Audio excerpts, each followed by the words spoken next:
छतरपुर जिले में मनरेगा इंजीनियर संघ की अनिश्चितकालीन हड़ताल पिछले कई दिनों से जारी है। जिले के सभी इंजीनियर अपनी मूलभूत समस्याओं और वेतन विसंगतियों को दूर करने की मांग को लेकर हड़ताल पर हैं। संघ का कहना है कि जब तक उनकी मांगों को पूरा नहीं किया जाता तब तक वे काम पर नहीं लौटेंगे। इसी क्रम में इंजीनियरों ने संघ के बैनर तले एकत्र होकर जिला पंचायत सीईओ को ज्ञापन सौंपा, जिसमें अपनी समस्याओं का उल्लेख करते हुए शीघ्र समाधान की मांग की गई। उनका कहना है कि वर्षों से वे कम वेतन और अस्थायी स्थिति में काम कर रहे हैं, जिससे परिवार का भरण पोषण करना कठिन हो गया है। इंजीनियरों की हड़ताल का असर जिले के सभी ग्राम पंचायतों में साफ दिखाई दे रहा है। मनरेगा के अंतर्गत चल रहे सभी विकास कार्यों जैसे सड़क निर्माण, नालियां, तालाब, गहरीकरण आदि पूरी तरह से रुक गए हैं। इससे ग्रामीण क्षेत्रों में विकास कार्यों की गति थम गई है और मजदूरों को भी रोजगार नहीं मिल पा रहा है। संघ ने चेतावनी दी है कि यदि उनकी मांगों पर शीघ्र निर्णय नहीं लिया गया तो वे आगे चरणबद्ध आंदोलन करेंगे।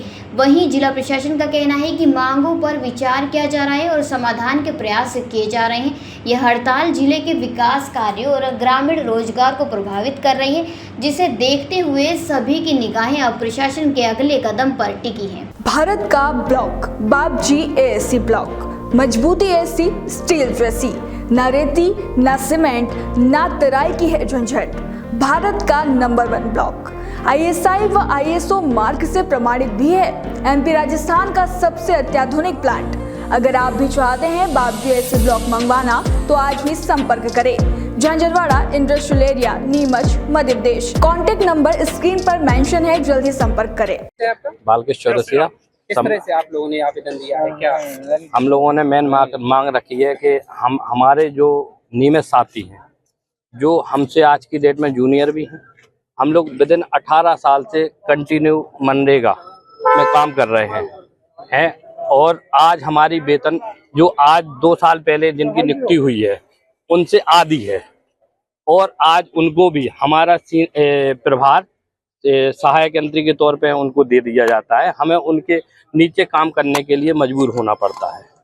एक ये मांग हम लोगों की। दूसरी ये है कि आज कोई दुर्घटना में हमारे साथी की किसी प्रकार से मृत्यु हो जाती है तो उसको किसी भी प्रकार का शासन से 1 रुपये का लाभ नहीं है, जबकि मजदूर को अगर घटना हो जाती है तो उसको 4 लाख रुपए मिलते हैं, मगर संविदा उपयंत्री को किसी भी प्रकार का शासन स्तर से 1 भी रुपये का है ना किसी भी। हमारी 8 सूत्रीय मांगे हैं और हमारी मांगे जब तक चलेगी जब तक हम लोगों को शासन के स्तर से रिटर्न में आदेश नहीं हो जाते, क्योंकि हम लोग निरंतर 8 साल से मांग करते जा रहे हैं।